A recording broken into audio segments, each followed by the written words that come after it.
this is Dee. And this is Shelby. And we're from Bitch Please. Welcome back to another episode. Episode 17. Look at us go. Look at us Consistency. We're close to 20. I know. How wild is that? I know. I feel like we should, I don't know, do something. Do something for episode 20? I don't know. Yeah, I'm down. Something. I don't know. I'm down. Episode 20. We should do something for episode 25. Okay. And then do something for episode 50 and then 100 and then go from there. I like it. Yeah? Yeah. Yeah. Let's do it. Okay, so before we get started, how are your screws? Yeah. They're okay. Yeah. They're okay. They're, I think last episode I was like, people are going to start quitting. Yeah. People are quitting. People are quitting? People are quitting. Oh, girl. Yeah, I'm a little, I know I'm ovulating because I'm back at that. I want to eat, fuck, and all that other good shit. Yeah. So that's just where I'm at. I also want to sleep. Yeah. No, I get it. What about you? Where are your screws at? They're okay. They were better today, but the whole thing with the setup was just really getting to me. So it's podcasting. Ting, ting, ting.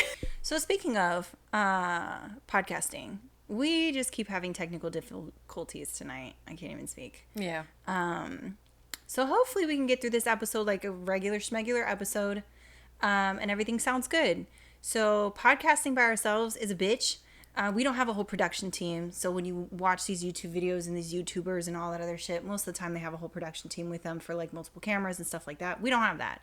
So we are doing our very best. Yes. We are just out here doing our very best. With what we have. I just needed to get that off my chesticles. Yeah. Because I have pizza rolls in the freezer and that's what I want to eat right now.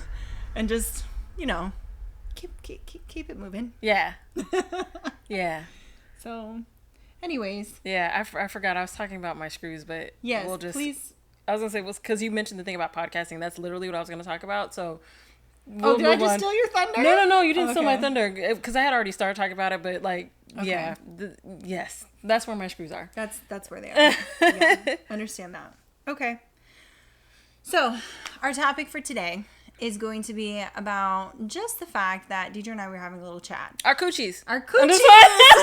It really is. Just women coochie in general. Yeah. But the fact that actually... Or people with coochies. Yeah. Or people with coochies. Yeah, people with coochies. I like that. Yeah. That sounds better. Thank you. Sorry. Honey Pot, their products, if you look at their writing on it, it says made by people with vaginas for people with vaginas. I love that. Yeah. I love that. Isn't that cute? Shout out Honey Pot. Please sponsor us. Anyways. But Dee and I were talking about it, and we didn't really know about our anatomy until we got much older, and I think that's how it is for most women. I know for sure men barely know about their own anatomy, let alone ours. Hence, all the videos and the funny reels about men, playing DJ diddles with the left flap. Facts. Freaking. So we're here to kind of just talk a little bit about that and just overall women reproductive health in general. So before we get into that, I just want to say, just kind of piggybacking off men not knowing about our bodies, which is I get it. You don't have it. I get it. Yeah. But I remember I was talking to this guy who at the time was in his 30s. I was in my 20s. And I remember he just talking, we weren't in a relationship or nothing like that. It was just a homie. He said that women can impregnate themselves. He said that women have semen. That women carry the sperm. And that the men push it in. That's why they get pregnant. I said, this is why you have a bunch of kids. I cannot. And he had a bunch of kids? Yeah. Oh, my God. I was like, sir. You need to go to somebody's school. You need to just go to school in general. Yeah, just please go back to school. Girl. That's wild. Yeah. But it's crazy because, so I was dating a guy who didn't realize that I have 3 holes. He thought the pee just came out of the vagina. He didn't realize that there was another hole there. Didn't realize that. So yeah. Wait. Yeah. I'm like, wait. So he thought when you peed, it came out of your vagina. It came out of my vagina. Where did he think you bled from? The vagina. Okay. Yeah. Interesting. Yeah. I mean, when I asked him that question about the bleeding, it was more of like, he doesn't like to think about that. And then I was like, okay, but if you were to think about it, and he's like, I guess the same area. So let's educate some people. These are not professionals. We don't know. We know a lot about. We are not licensed in any way. We don't have MDs. We do not have MDs. We do have coochies. And we do have coochies. And we do take out uteruses all the time. So this is facts. So we do see a lot of shit. Yeah. Ovaries and uteruses. That's uteri? True. Uteri. Uteri. Yeah. Is that plural? Sure. Okay. Uteruses and uteri. So yes. But no, I didn't. So let me ask you, when did you start like learning more about your lady bits? I want to say probably in my maybe 20s, maybe like my early 20s, maybe earlier than that, just from like classes and things like that when I was in school. But I don't think I really like learned a lot about it until later on, like until I was like in my 20s. Yeah. That's kind of where I can like pinpoint it to. Yeah. You know what I mean? Yeah. How about you? I mean, I learned a lot in school, but I learned a lot of like just basic anatomy. Yeah, okay. Like this is the hood, here's this, yeah. Here's the Mons Venus, here's this, blah, blah, blah, blah, blah, so on and so forth. So, but I didn't learn actually about like my own microbiome and just general vaginal health until I was 28. And then, but I actually had to go out and seek that information and read a whole book on it. Right. Because I had no idea. Yeah. But yeah, so I had to read a book. Yeah. And learn about it. I read a book by Dr. Jen Gunther, and it's called The Vagina Bible. And this book is literally like this thick. It's fucking huge. I don't have it, but I'll put it in the video. Yes.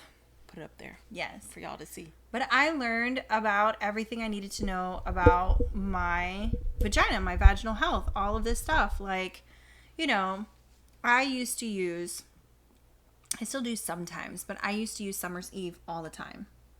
And then when I started doing, like, when I read this book and I started actually looking into research, they're not even, like, clinically tested. Like... Yeah. You know, it talks about, like, pH and how, like, it's supposed to balance your pH and stuff like that. But I'm also, like, everybody's pH is... Different. Yeah. You know what I mean? You might have, like, a more acidic environment down there. Yeah. And you're using a neutral sort of, like, wash. Yeah. That can also fuck with your pH. Right. Then you add in, like, fragrances and stuff like that. Like, I used to use, it was like a blossom smell or something like that. Because I was absolutely terrified of my coochie smelling.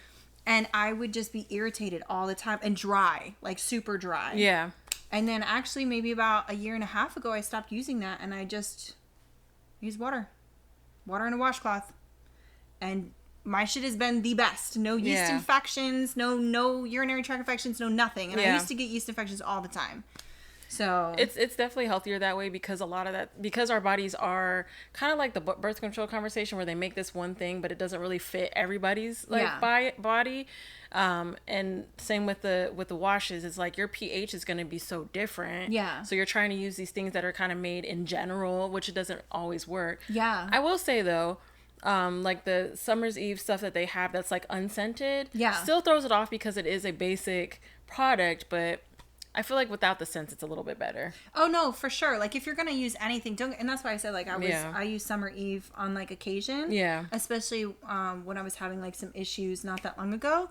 And it does help. It's like a very gentle cleanser. It's a gentle cleanser. Yeah. It's very gentle, but I can't use it often. Yeah. Because I notice like if I use it every day, it does change. Yeah. It changes my environment down there, because that's literally like, it's its own little like culture. The best way to say it. It's its own little society down there. Just doing its thing. It's self-cleaning. It's self-regulating. Like it really is. Yeah, it does what it needs to do on its very own. Which, speaking of self-cleaning, I want to go to talk about douches. Yes. So I remember like years ago, everybody was into using douches. Like everybody. And you had to use them because you didn't want to smell down there, which I just want to say that, like, everybody has their own natural smell. Yes, there is. It can smell bad, but, like, naturally, it's not supposed to smell like flowers. No. That's just not how your coochie's supposed to be. No. It's supposed to smell like healthy, I guess the best way to say it is like healthy. It's supposed to smell like healthy coochie. Yeah. Yeah. It's supposed to smell like healthy coochie. Yeah.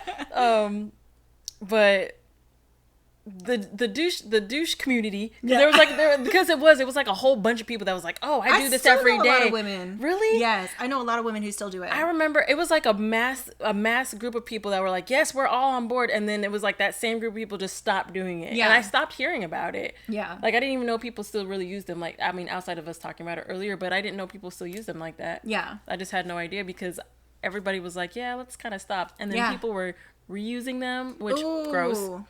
Bacteria. Horrible for your body. It's like reusing a tampon. Yes, which is... Which also I know people who do. Yeah. Yes. We are not friends. How do you reuse a tampon? They say they reuse it on their light day. They'll take it out and they'll put it on like a little piece of toilet paper, and then when they're done showering, they'll put it back in. Ew. It's gross. Just use another one. Or done. Or panty liner. Or pad. Or free bleed. I don't know, whatever you choose. But please don't reuse them. Yeah. It's gross. That is gross. Uh-huh. But I mean, everybody's shit is different. Yeah. And like, the whole douching thing, like, I still know women who do that a lot. And they are like, oh, well, I use saline. Or I use this. Or I use this gentle whatever the fuck. Mm-hmm. Like, and they'll use all sorts of different stuff. Some people use fragrances because they just think their coochie smells. And I'm like... When you do that, at least in my experience, whenever I've used fragrances and overly used them, it actually changes the smell. Yeah. And it doesn't change it for the better. Yeah. I don't smell like a fucking flower because it's coochie. Yeah. You know what I mean? Yeah. And when you go up in there and you douche, the inside of your vaginal canal has that, we have our own microbiome in there. Same as we do in our digestive tract. And we have our own microbiome in there, and there are different bacteria that are good that will compete, and becomes a competitive environment, and they will kill each other. But when they do that, they're regulating the entire environment. Right.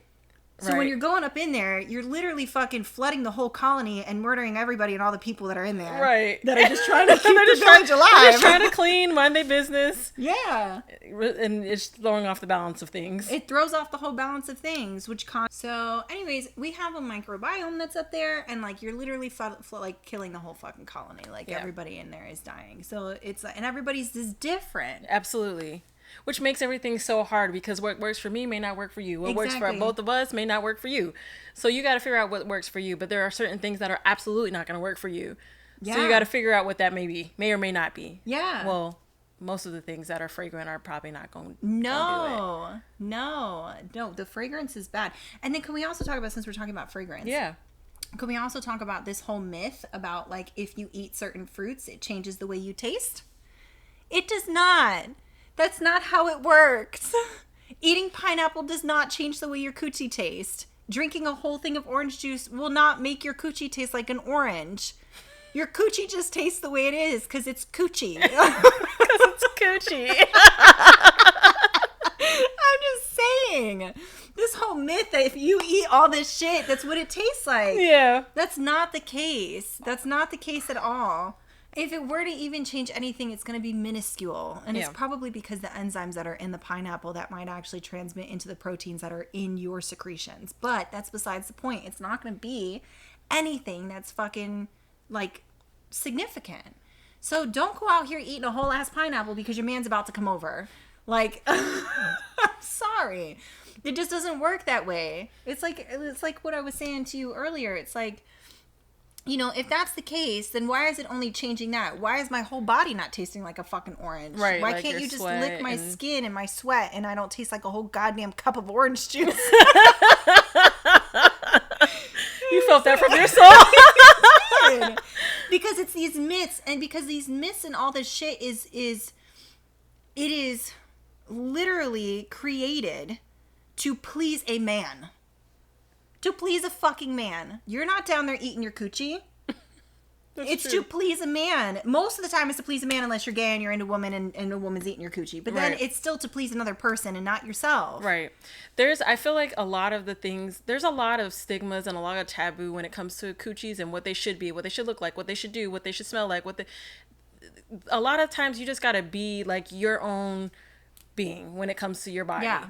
Like drink your water or whatever, like do your things, but like you can't always listen to the masses about what your own body and your own biome and all that microbiome.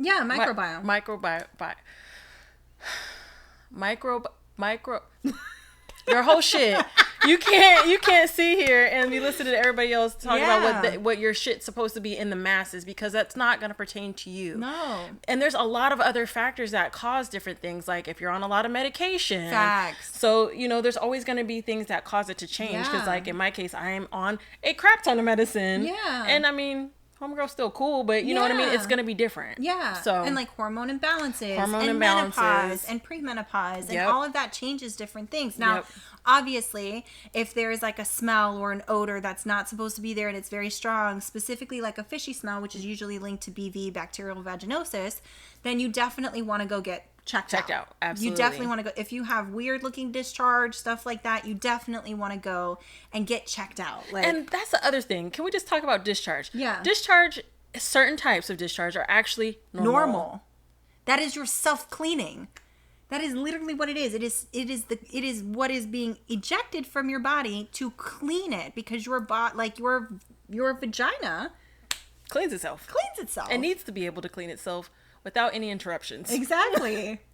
No commercial breaks. No commercial breaks. No ads. No floods. No quick cigarette breaks. None of that. None of it. It's just, I feel so bad for women all the time, because we have to, whether it's, cis women or trans women, we all have this stigma that we have to be a particular way, and it's usually revolves around men. You know what I mean? Yeah. It revolves around men. I mean, like, take for instance the G-spot, right? There's no such thing as a G-spot. Like, there's not one particular spot that every woman should have that is a G-spot. That's not how that works. There was the G-spot came from, I can't remember the fucking doctor's name, but if I find it, if you can just put it in. Yeah, I can put it in there. It came from this particular doctor, and he was actually talking about the fact that the urethra, if you go in, and it's supposed to be like if you push right underneath the bladder when you go into the vaginal canal, if you are pushed right underneath the bladder, you'll actually hit the urethra, and that urethra will do urethral rolling, which will, as it rolls, it hits the nerves, because the clit has a crap ton of nerves. Yes. A crap ton of nerves. Which, super side note, but related. Yeah. I saw this post that was like, what was it? The clitoris has like 8,000 whatever nerve endings, and you decided to tap on a different one or something, like something with like bothering you. Yeah. And I was like, that is so true. If you're gonna hit a nerve, hit that one. Exactly. Hit that fucking nerve. Don't hit the rest of them. Right. Ain't got time. Girl. You just gonna piss me off. Right. Sorry. No, that's okay. That was good. Funny. I wish I could find it, because it said it way differently, but it was pretty much saying like, hit the clit. Yeah. Yeah. But there's no such thing as a G-spot. Like, there might be a spot that might hit more nerve bundles than anything, that's in there. But there's so many women that I know that are like, why don't I have a G-spot? Why can't I do this? Why can't I do that? Why can't, and it's because we're all different and our bodies are made differently. Not everybody's made to squirt. Not everybody's made to have, enjoy penetration. Some people only prefer, clitoral stimulation. Yeah. Let's talk about the clit, though. Let's talk about the clit. So, okay, can we just talk about the direction of, where everything is located, right? We should put like a little diagram. Can we do that? It's educational. It's educational. Yeah, we should be able to do that. I feel like we can do that. Right? Yeah, well, I don't know. If we can take it down, take it down. Hell, we'll figure it out. So the clit is the thing that everybody always misses. everything. Everything. It's right there. It's like a little bean. It is like a little bean. It's tucked it. Well, it depends on, see, this is the other thing. It depends on how you're built. Yeah. Because sometimes it's hidden and sometimes it's exposed. It really just depends on how you're built. But it's right above, it's right underneath the mons. Yeah. It's right above where the lips open. Yeah. Right at the very top. Because people are like, mons. It's called mons. It's called, yeah. But that thing is very important. Yes. That thing does a lot. Like we mentioned, it has a crap ton of nerve endings that cause a lot of sensation internally and externally. Yes. Did that make sense? Yes. Okay. Nerves. It has a crap ton of nerves. That bad boy should be the focus at all times. The focus at all times. All times. At all times. All times. Because that is like, especially for a lot of women who don't orgasm with vaginal penetration. Yeah. Like that's like the main focus. Like, but the thing is with the clit is like that little bean is not just the clit. Like it is the clit, but like the nerve endings, you have the bundle that's there. And then you have all these nerves that spread out throughout that whole area, even right above the vaginal canal. So like a lot of the times even vaginal penetration is... It's like hitting the back end of those nerves. It's hitting the back end of those nerves. So it's just like, which is why a lot of people can orgasm with the quote unquote, or I don't want to say a lot, but some people can orgasm with the quote unquote G-spot because you go in and you actually are pushing on those nerves. Which is so funny because I used to be a person that was like, I don't really, like penetration was cool. I always loved penetration, but I didn't used to have the same type of orgasm from clitoral stimulation as I did from vaginal stimulation. Yeah. But that changed. Yes. Yes, it did. It changed. I like both. I mean, I enjoy both a lot. Yeah. Yeah. Yeah. I like both. And I can orgasm from either or both. Yeah. Both at the same time is extremely intense for me. But yeah, I mean, I can do both and I enjoy both. Yeah. Same. You know, and it's just like that little bean that's there is actually a whole network of just for pleasure. That is literally all it's there for. Ooh, you want to know what I found out though? Ooh. The part of your brain that reacts to nipple stimulation is the same part that reacts to clitoral stimulation. That makes a lot of sense. Doesn't it? It does. It makes a lot of sense. Doesn't it? Isn't that wild? That is wild. Interesting. No wonder my little nippies are so sensitive. Yeah, I'd be like, come touch them. Get over here. You're so dumb. I cannot. I just wish like women had a lot of this, and they do have a lot of resources, but I wish it was taught young. Yeah, I'd agree. I do wish it was taught young because I feel like there's a lot of stuff that's missing out on just the information about our bodies, but also how to take care of our bodies. Exactly. And what to do if something is going wrong with our bodies. And I feel like by the time that you figure that out, I don't want to say it's too late because when you figure it out is when you figure it out. Yeah. That's okay. But there are some things that are extremely important that are completely skipped because that information is not either taught because people don't want to talk about it. Exactly. Or they're just not around. You know, you're most of the time when it comes to talking about your reproductive parts, people don't want to talk about it. They don't. It doesn't matter who it is, whether it be a parent, whether it be a friend, whether it be like a relative, like an auntie or a grandma. Yeah. Most people don't want to talk about it, which is scary because you have these ideas in your head about what happens with your coochie and what you should do with your coochie, and it's not even correct. Yeah. Like when you get your coochie checked out. That you want to go to somebody who specializes in coochies. You don't want to go to a dentist. No. You don't want to go to an orthopedic surgeon. You want to go or PCP. Yes, they can do all of these things. All of these people are licensed in medical practice. Yeah, that is correct. They may have also had a rotation in gynecology. Yeah. But you want somebody who specializes in that field specifically to handle your cooch. Like I would never go to my, I don't know, ophthalmologist for my cooch or my for an orthopedic issue. I just wouldn't do that. It just wouldn't make sense. Yes, they're a doctor, but they just don't know enough about it. Exactly. So, but stuff like that, it gets passed down or it gets taught or doesn't get talked about, so people just ignore it. Yeah. And it's really important because there's so many things that can go wrong with our bodies so quickly. Yes. That and not even wrong in like a bad way, like a death way, but like in a way that you just need to make sure you're getting taken care of. No, so absolutely. that it doesn't progress to something worse. Absolutely. So get your cooches checked out. Yeah. Buy somebody that's licensed to do cooches. Yes. I mean, I think that's really important because also if you have an issue, like for instance, I've gone to my gynecologist and I have talked to her about the fact that there was a point in my life where I could not produce lubricant. I could not get wet. It just wasn't happening. And I was like, she talked to me about it. Is there any pain? Is there any this? Is there any that? So on and so forth. Only to come to find out that it was probably just psychological, which is a thing. Which is a thing. It is a thing. Especially for women. It is a thing for us. So they actually did a study on women getting oh my God, what's the name for Viagra? It starts with an S.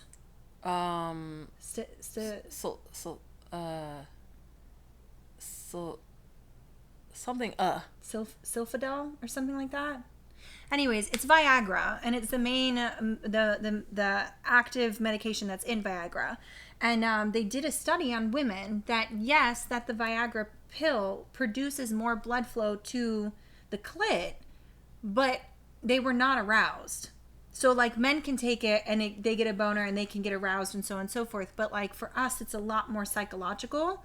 And like we need to have that foreplay, that stimulation, all of that for our coochies to get wet.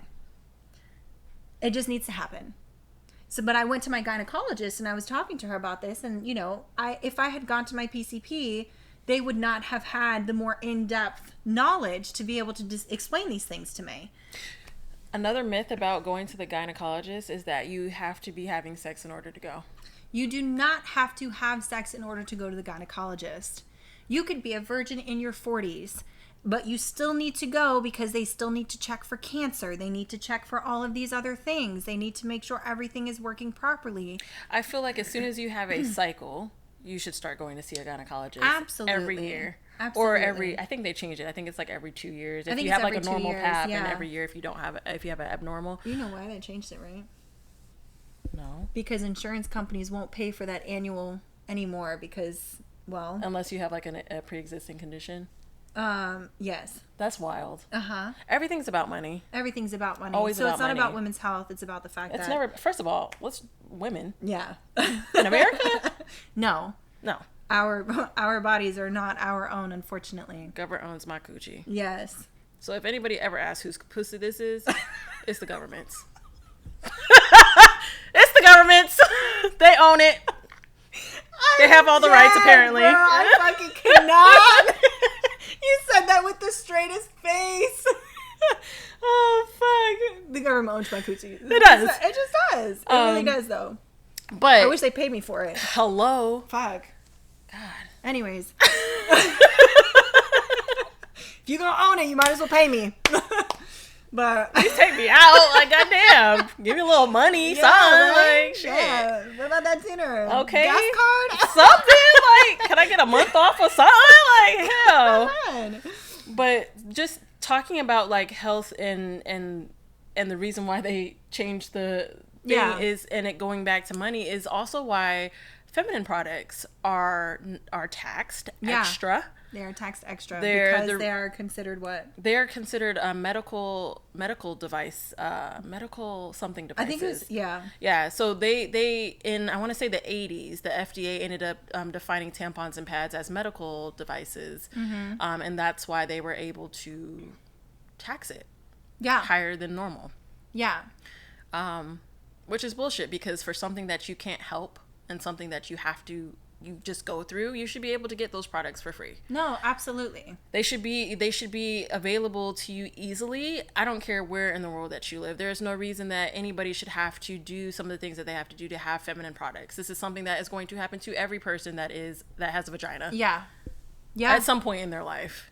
Absolutely. So it's just crazy that stuff like that is taxed so heavily that it's not free. It's not available to everybody. Yeah. Now you choose what you want to use, whether you want to use a pawn or a pad. Yeah. But you do what works for you. Or a cup. Or a free bleed. They have those new underwear. The underwear. So when I was still... Actually, I think they had them back then. I just didn't know about them. Yeah. But one of the things that I found out, just because I had a surgery or whatever, is that they have these Depends that look like boy shorts. I know. Those are the best. Yeah. To have your cycle in. Yeah. You just wear them. They do that. It's like wearing a pad, but it's just like a more comfortable pad that's not showing. Because if you're like me, like when I used to have to wear like the big ass, like the purple pack with the big ass overnight pads with like the 4 sets of wings, and then it like swoops through the back, back, goes to the front, and you always would be like, "Is my pad showing? Yeah, is my pad? Am I good?" Yeah, and you'd be like, "What about now?" You bend over. Those underwear are super cool because it allows you to not have to constantly be worrying about if it's visible or not. But now they have underwear that you can wear that do the same thing. And wash. You can wash them, which I don't know about all that. I don't know about all that. I mean, I heard they're actually really great, and that a lot of it is like the fabric that they use is already antimicrobial. Yeah. So which makes sense because you would want it to be, but I just like you put in a washer, you'd have to wash it by itself. Right? Yeah, I don't know. I would just wash it by hands. I wouldn't use them. That's me. That's my personal preference. I would throw them out. Yeah. Like I did with like when I was wearing the Depends. I mean, they were definitely disposable. So you would get a big ass pack from Sam's Club with like 85 and it was like an 84 pack, purple, black, and beige. Yes. And you would just toss them. Yeah. I don't know about rewashing. But there's so many products and things that you can use if tampons are not your thing. You can use cups. Cups aren't my thing. Cups are not my thing. They creep me out. I used a cup one time and it spilled on me and I was like, absolutely the fuck not. Never do this again. Never again. I was so grossed out. I also have a very heavy flow. So. I do too. And having to, it was too much. It was just too much. It's a lot. And then just kind of the position you have to get in to try to put it in to make sure it's like straight enough. But if and you not sit, crooked. if it tilts slightly, now you're going to leak everywhere. And you still have to wear a pad. Yeah. I still had to wear a pad. I had to wear a pad. I had to wear those big ass jumbo overnight pads and a Super Plus tampon. Yeah. Yeah. The entire week that I was on. Entire 7-day week, mind you. Glad I don't have that anymore. Oh my God. It's the worst. Because I also had to use a Super Plus. Yeah. It's rough. It's rough. So, I mean, yeah. It makes me think of that movie Mean Girls where she's like, it's not my fault I have a wide set vagina and a heavy flow. And a heavy flow. Quote Mean Girls. I love Mean Girls. But yeah, I mean, there's just so much there's so much behind it for women's like vaginal health and all of that a lot of women don't know about. And they, like there's those fucking gummies that are out right now that are like, take this. There's the one gummy that's out that's like, or no, it's maybe it's a salve or something like that. Anyways, it's something and it's like, so your ass doesn't smell like ass anymore. And I'm like, it's ass. Yes. I'm going to send it to you. Really? Yep. There's gummies out there to help your coochie smell more like peppermint or some bullshit like that. Like, it's just like, no, that's not how it works. That's not how it's supposed to work. It's just not. Like, it's literally self-regulating. You can, and it has been proven, I can pull up the articles and put them on because I've read this on PubMed, that you can literally go and not wash your coochie, as disgusting as that sounds to me. Yeah, that sounds rough. But you cannot wash your coochie for a whole week, wear the same underwear for a whole week, and you're not going to get a yeast infection. You're not going to get a UTI. You're not going to get any of that. Like, because it's not... the whole ecosystem down there is Don't do that. You ain't gonna get a smell. Yeah, you have a smell. But don't do that. I mean, like, but also that's how, like, that's been proven that's your body's going to do its thing naturally. Exactly. You'll be fine. Exactly. Now the main topic I wanted to talk about. Oh, okay. Yeah. What are we going to? Squirting. Can we talk about how that? I need you to describe it, because if I describe it, I'm gonna get very animated. And I'm gonna get mad because I'm tired of. What do you mean describe it? How do you want me to describe it? Like what it actually is. Oh, girl, I needed to pull up the things. I don't remember exactly what it was, but I just know that it is. Spleen gland. It's a spleen. Spleen. Wow. SKLENE gland mixed with a bunch of other shit, partly urine, that comes out of your body. Yes. During sexy time. During fucking. But there's always the great debate, and Shelby will definitely take us through this. But there's always a great debate about like if it's pee, if it's not pee, if there's pee in it, if there's not pee in it, what is it really, what does it do, all that. And there's been articles, there's scholarly articles, there's people's think pieces, there's all types of stuff that really talk about. They've done research, they've done test subjects, which are small groups of people because this is not. It's different for everybody.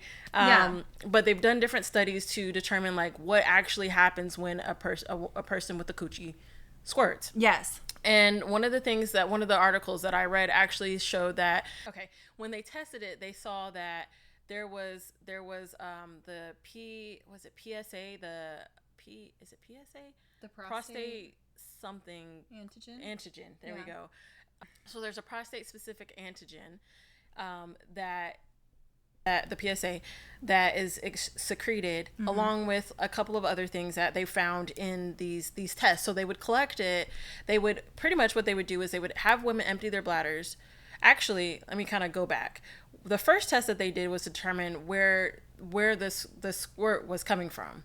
So they did the study. They had women empty their bladders. They injected them with like a color like blue fluid, and then they stimulated them and they had them squirt, and they would collect that sample and then they would test it. And from that test, they determined that for one, yes, it absolutely does come from the bladder, but for two, that it has different things that are part of it. So to make this mixture, so it had the PSA, it had like a little bit of urine, it had a couple of other things combined that came out in the fluid. Now if it was over a certain amount, which Shelby will get more into, it was mostly one thing over another. Yes. So here's what happens. The spleen glands are technically called the female prostate. You have two of them. They're very tiny little beans. And the spleen glands will secrete this, what's called an ejaculation. That's what I was trying to think of the word. Yes. Ejaculation. It's called an ejaculation. And what happens is you will have no more than about 2 mLs.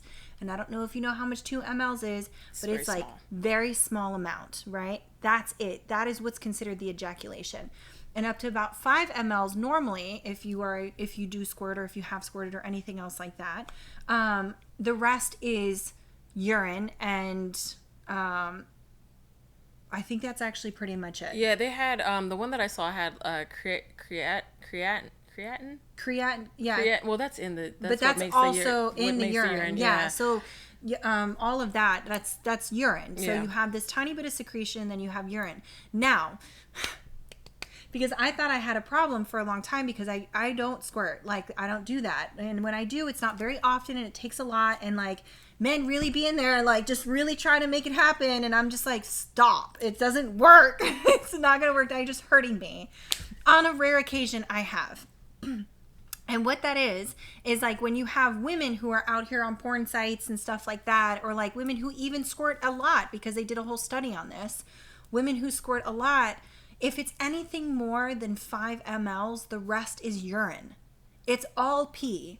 So men are out here getting super amped to be pissed on. I mean, hey, you like what you like. Which is great. But also understand that, because I've had men tell me, like, my previous situationship was like, no, it's female ejaculation and all this other stuff, and it comes from the vagina. And I'm like, no, it comes from the urethra. It comes from the urethra, and most of it comes from your bladder. Now, he's an idiot. Yeah, he didn't. Go ahead. He's an idiot.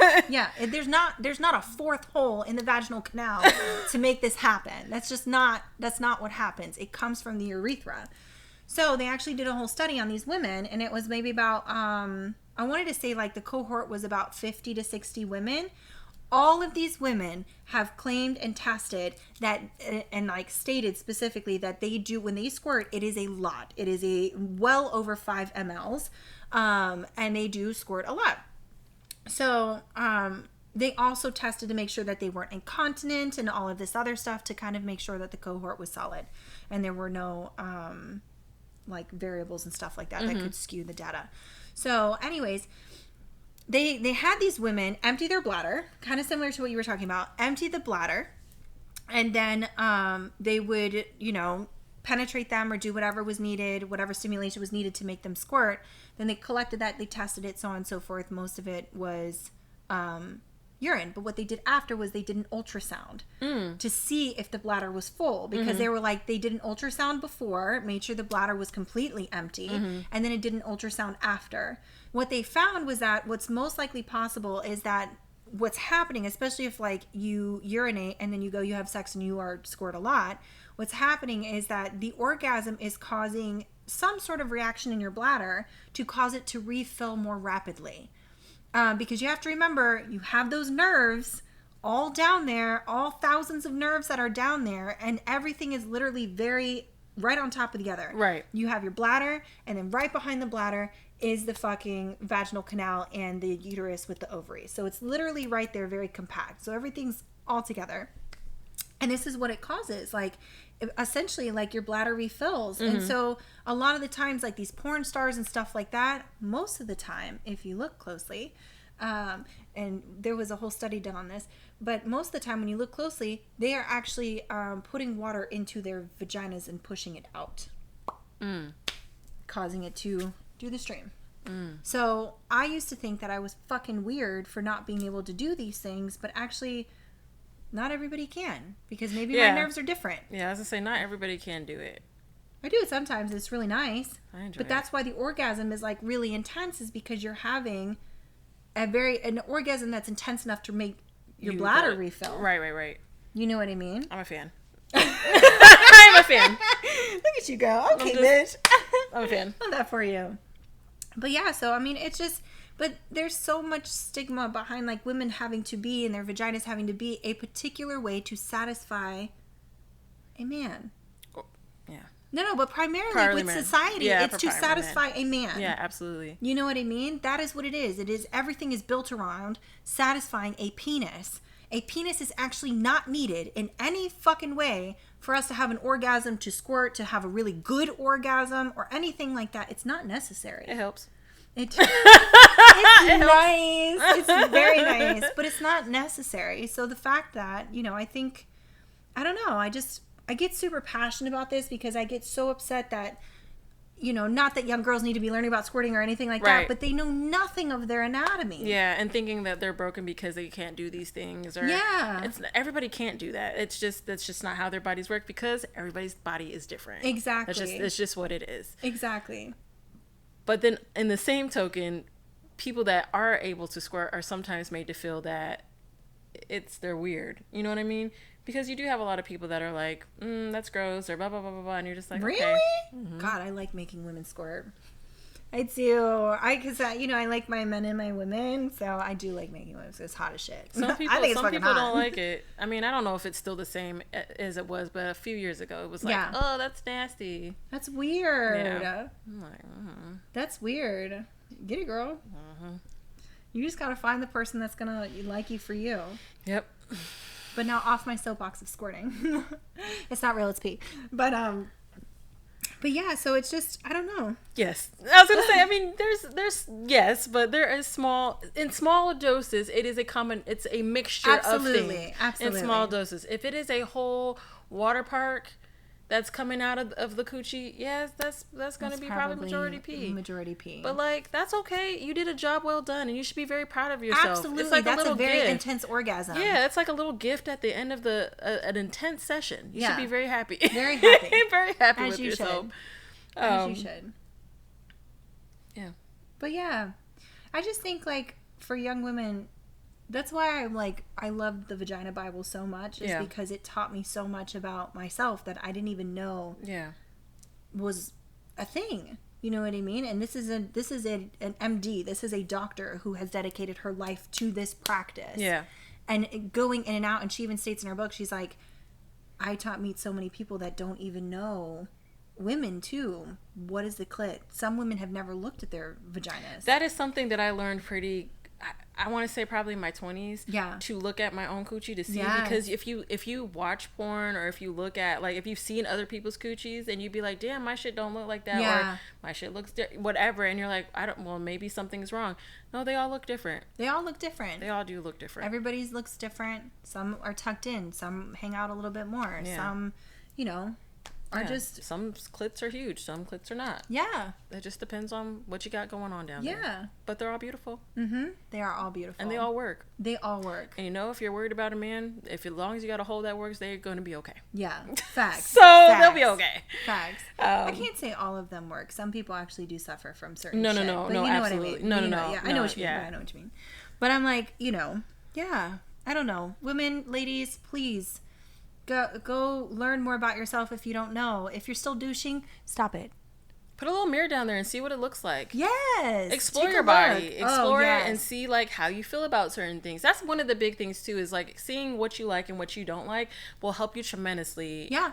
When you're intimate with somebody. Yes. And just, explore your body and see how you feel about it, what it looks like to you, and what it feels like to you, and what you like to see, and what you would want to be done, and all of those things. Yes. Because you may discover, like, some things that you've maybe had done in the past. You're like, I don't care for that. That's not for me. Yeah. Just explore it. But learn yourself. Take care of yourself. Absolutely. And, don't worry about what society is trying to tell you when it comes to your body. It's just not a one size fits all. It's not. It's just really not. It's not. And don't do anything dramatic to try to conform to please another person. Yeah. If you have, like, issues going on, go see an OBGYN. That's what you need to see, is a specialized doctor. So that you can get things checked out and taken care of. But please don't go off and do, douche because you think that that's what it's going to be, because you need to clean out whatever yeast infection you have. That's actually going to make your yeasty worse. Yeah. So you bake bread in that hole. You can bake a whole... It's a whole bakery. It'll be a whole bakery after that. So so that was our talk on coochies. It was a short talk, but it was an informative talk, and we hope that you learned something. If you didn't, do your own research. Facts. Like Shelby mentioned about the Vagina Bible, we'll put that in the in the video so you can see it. You can see where to find it, all that good stuff if you're interested. Yes. Oddly enough, I knew a person who wanted to know more about the female anatomy, and he read a book. I love that. He read a book on how to eat coochie. Yes. He read a book on just kind of like pretty much just how to make a coochie feel good. Yeah. And he was very talented. Yes. A book about the cunnilingus. Yes. I thought it was a joke. I did. I was like, that's really funny. And he was like, no, for real. Like, I really did. And I was like, good for you. Yeah, I love that. Yeah, he was Some woman is really enjoying that mouth. Absolutely. Yes. Absolutely. Yes. I don't bless you. Yeah. Whoever you are. Yes. He was looking out for you. Yeah. Facts. I wonder how many people have watched videos on how to eat coochie. But yeah. Hope you guys learned some things. Check out some information. Follow us on TikTok, Insta, YouTube, subscribe, and all that good stuff. Yes. We are enjoying our time with you guys, and we hope you guys are enjoying our talks. Absolutely. And we like talking to you guys. And we appreciate all the feedback that everybody gives us, which is almost 99.9% of the time really positive. Yeah. We do need to get our little social media under control, but we're working on it. Yeah, we're figuring it out. We are figuring it out the best way that we know how. The best that we know how. So, absolutely. But yeah, like, follow, share, and subscribe. We are on YouTube, we're on TikTok, we're on Instagram. If you do see anything that we share, if you don't mind reposting or anything like that, that would be great, just to help us kind of build a little bit of more of a following. But we appreciate you guys. Also, if you have any questions or you need any recommendations on OBGYNs or gynecologists in the area, if you prefer a male or female or stuff like that, I actually have a whole list because I did a whole thing. Deidre also has quite a bit of recommendations as well. And I was going to say, before we go, whoever you go to, male or female, it's definitely a personal preference. Absolutely. I actually go to a male. And I know you go to a woman. Yeah. So it really just depends on how you feel. Yeah. So, and who you want to go to. But yeah, I've got a ton of resources, and Deidre always has resources and stuff like that. So if you need anything, we're here for you, ladies. And men, if you want to learn about the vagina. people with vaginas. Or people with vaginas. If you got a vagina and you want to learn some information, or if you don't have a vagina, or if you have a dick, or if you don't care and you just want some information on some random shit, we'll be happy to supply that. Yeah. And you can look super cool in front of people with vaginas. Hell yes. Yeah. Okay. All right. We love you guys. Thanks for being with us. Bye.